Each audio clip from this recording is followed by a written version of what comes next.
Oh, this is going to be a great place. Jimmy. Hello, David. Good to see you, my friend. Welcome. How are you? I'm doing Hey, great. it's my friend Jimmy. This is Jimmy's property. This is amazing, isn't it? Jimmy Got a present for you. This is great. So Jimmy and I met originally because Jimmy owned Ross Automotive in Belleville, Illinois, and that's where I bought from Jimmy Sparky, the infamous green monster bee truck that we've all come to know and love. And this is every repair This is maintenance that Jimmy did on it, right? I always told David that this is the thickest file I have on a car. I love it. I had a good customer that owned it. Took very good care of it. Thank you, Jimmy. I'm going to toss these in the car real quick. And I've got to share one more thing about Jimmy that I know embarrasses him because I've done it before. Jimmy is a triple crowner. Triple crowner in the hiking world. Jimmy is one of the few people that each time has through hiked the Appalachian Trail, Continental Divide Trail, which he just did this last summer, and the Pacific Crest Trail. That basically means he starts with a foot in Mexico or Canada and hikes all the way to Mexico or Canada, depending on which way he's going, and doesn't stop.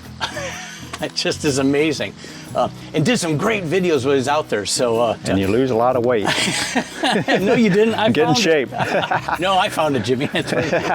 So Jimmy has had beehives before, but wants to talk to me a little bit about where to place hives. I'm in the process of a 3-part series. I'm going to talk about rural settings. We're going to talk about settings in the suburban area, and then we're going to talk about urban. If you get the chance, watch my video on urban beekeeping, which is really pretty cool, but that will also give you an idea of what it's like to place hives on top of a big high-rise building someplace. But today we're going to talk about a rural setting and some of the things that are important to have and do when you are in a great place like this to best maximize the ability for your bees to be happy and healthy. So we are going to take a little walk around, and I'm going to talk about some of the things that are important, and then we're going to find a place for Jimmy to put these hives. So come on along. So beautiful piece of property, and boy, we've had a lot of rain. You can see from the muck that it's been pretty crazy. But one of the first things you really need to look for, Jimmy, in a rural setting is what kind of food do the bees have? So some rural settings look to be great, but then you realize I'm in the middle of a 200-acre field of corn. Mm-hmm. It's like there's no food for the bees. There are lots of different trees out here, so I think you've got a good opportunity to have just great food for the bees. Really, what's crucial is what do you have like within about a mile of here? And I took a look at the Google map before it came out. We're talking lots and lots of woods. You're close to a river, so you've got that lowland. It's like the food in this area probably looks to be abundant with the different types of trees you've got. But that's one of the important things to look at is what do I have around me? Because you could look and feel like it's the best place in the world for bees, but if there's not enough food, they're not going to thrive. So food is probably one of the biggest things to think of. The other thing you want to think about, bees like to be awake first thing in the morning. Bees are most productive first thing in the morning. You want your bees to be awake before breakfast. And the best way to do that is to be able to face them south or southeast, or not south, east or southeast. That's north, that direction. So east is over here. Correct. Right? Yep. Wrong way, Dave. I can sometimes get lost going to the bathroom. So to have, you want an east-facing direction. And then you want the ability for them to have sun a lot of the day. We were talking about kind of over this area in here. Potentially, but it's also where kids or people would be. Okay, well that's another important issue is right. Bees can be obnoxious, and you don't really want them to. You don't want them to be obnoxious. This is probably the best way to put it. This was just a thought, but It's just So the kids playing over here? not as much as over there, but it is a lot closer than what I have had. So here's another thing to think about is, and important if you're in a rural area, you need to think about access. You need to be able to get to them. And you also need a place that is not really wet and soupy. This would be probably too wet and soupy. This dries up. This is as wet as it gets. Oh, okay, okay. Yeah, so we just had 4 inches, and so this dries out quite a bit. Okay. But that's one of the things you're looking for. You don't want your hives to be on an area that's more soupy and wet than it is dry. 2 reasons. Number one, you're going to get bugs and you're going to get all sorts of stuff underneath that you don't want. And number 2, you got to work in that. And it's like your feet are muddy, you're tracking something, you don't want that. And then if you track it in the house, you know what happens then. Anyway, so you're looking for kind of a dry place, but you also want to be able to get to it. The further out you are, the harder it is to go back to your shed and get what you forgot. But the flip side of that is you probably have the vehicles or something to get back to them. I have a gator. See? I load up things and... See? Yeah. I'm jealous. I'm really jealous. You talked about over here a little bit. Let's go and examine that a little bit. It definitely gets sun right away. This is a wildflower patch. Lots of good stuff in there. Yeah. Big branch down? I think so. Did you catch that? Well, we're not walking back there. Well, this all dries out quite a bit, but unfortunately it has to be flat too, right?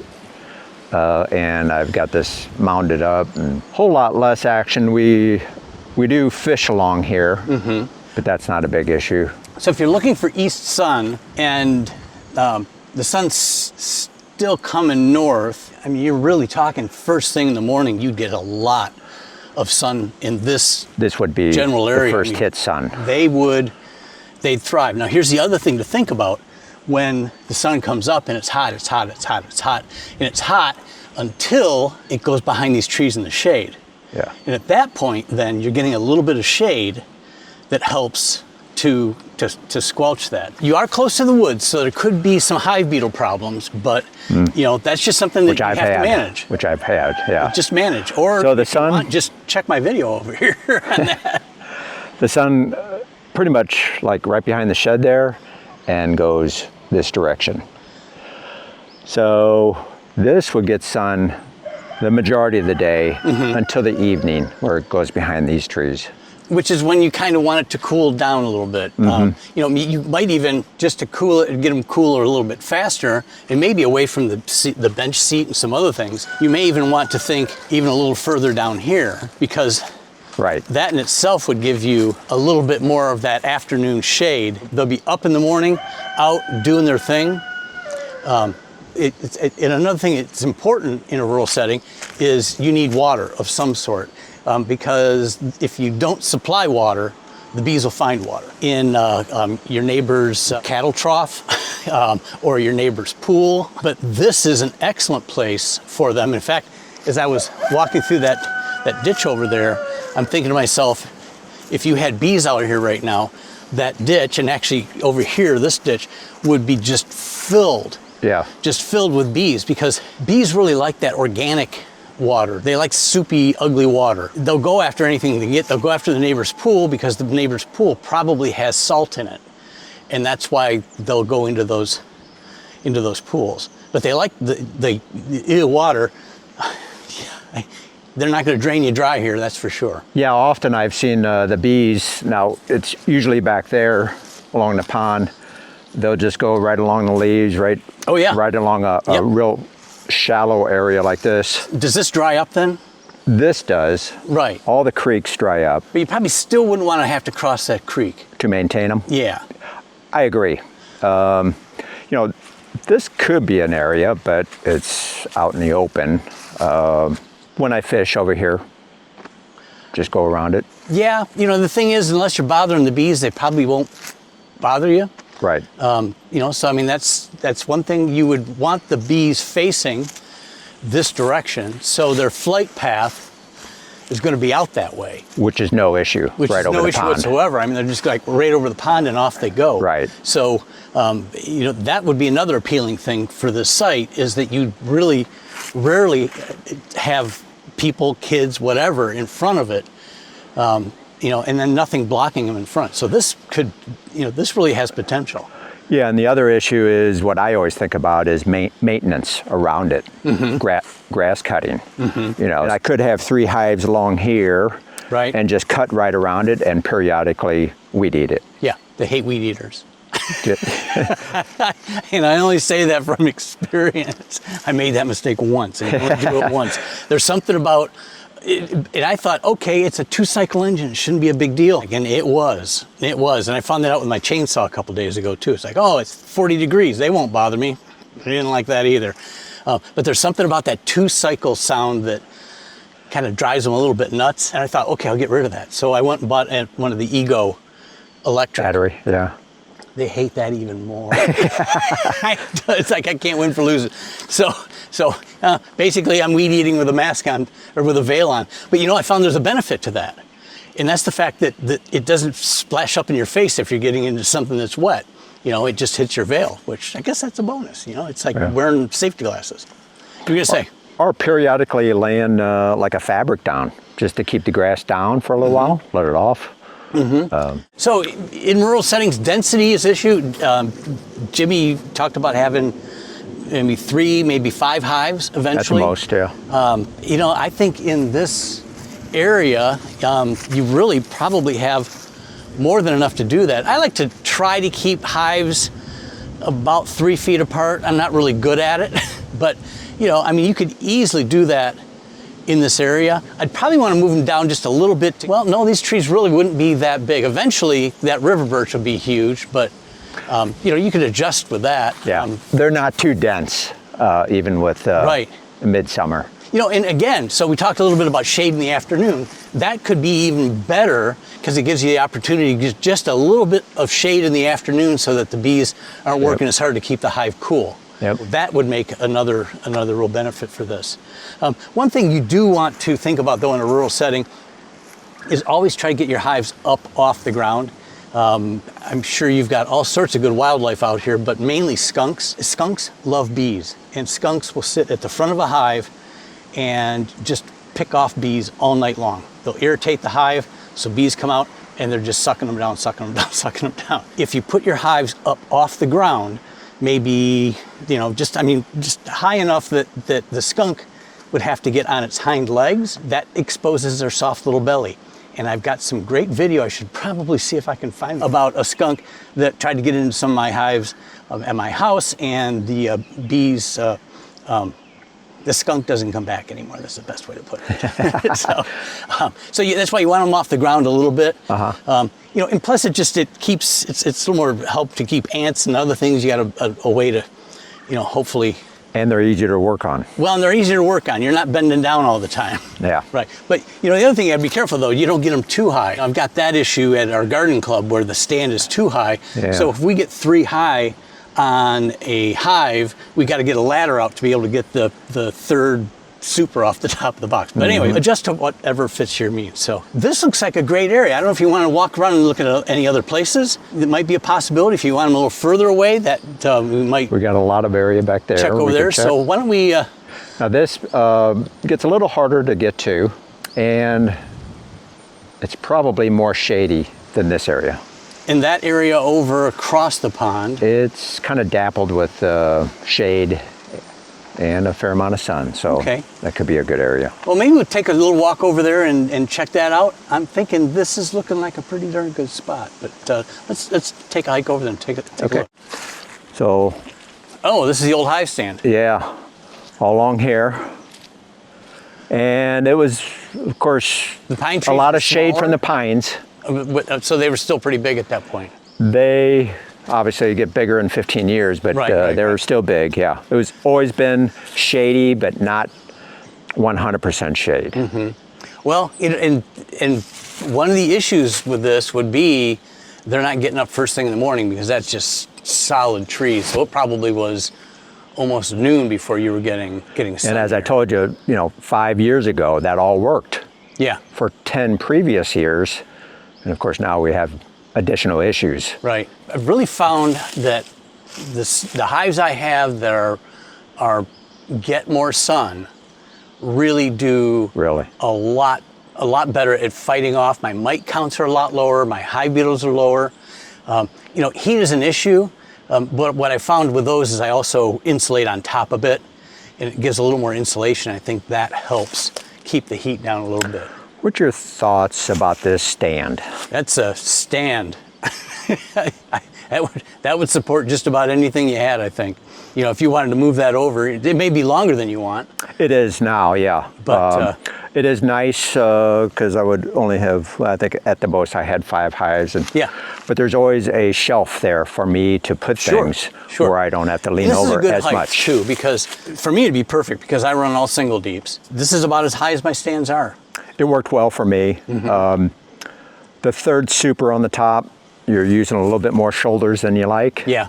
And there was the only issue. Yeah. But that's why I try to make sure I have a really good, strong mentee, right, Shari? Thank you. I'm going to have to find one of those. Well, and then when it gets really tough, I make sure that her husband, Rob, who is a former Army Ranger, comes out and helps. Thanks, Rob. But looking over here, Jimmy, how much, this is obviously your garden area. On the top, now this is an option here. I was going to say, as long as you could get that morning sun, which you probably could, it'd be a little bit later, but this area would certainly be away from everything. You've got this bald cypress here, but this could also be a real possibility. And of course, the sun is really low now, opposed to summertime, and this gets full sun. And this would stay full sun up until, depending on the time of year, of 4 o'clock. Yeah, as we spoke before, so this checks really all the boxes as well. It's got, well, again, we talked about forage at the beginning. It's got the southeast exposure if you want it. It's not in a bothersome place, so people aren't really going to be back here except for not you too working. Often. It is close to the vegetable bed, but as you've heard me say before, the bees don't pay attention to what's in front of them. They need to go. They like to go far away. Pretty dry area, easily accessible. I'd say this also checks all the boxes. Okay. And you would face them towards the pond, correct? I probably would not. I'd still face them in this direction. More than likely what would happen, bees fly straight out of the hive.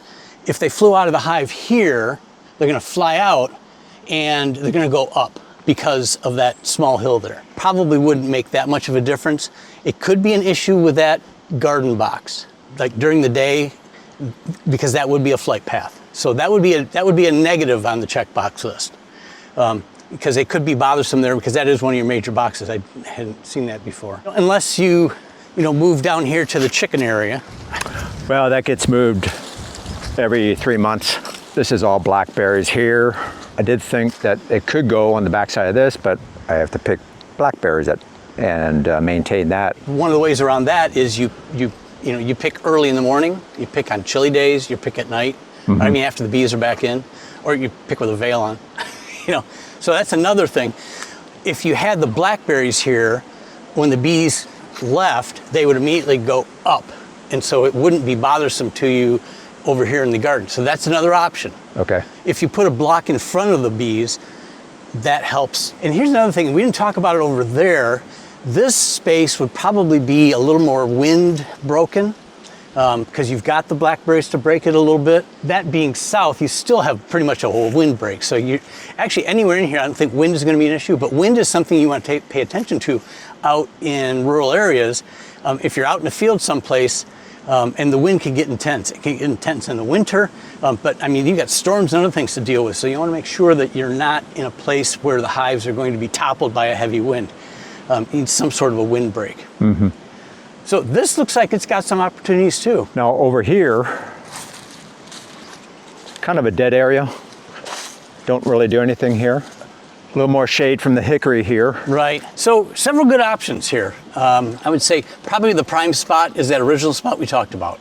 I think it's got really all the check boxes marked. And for this property, that is a really good spot. A good alternative would probably be over here because you're getting most everything, other than the fact that you still got your garden, you're still going to have bees flying over the top of you.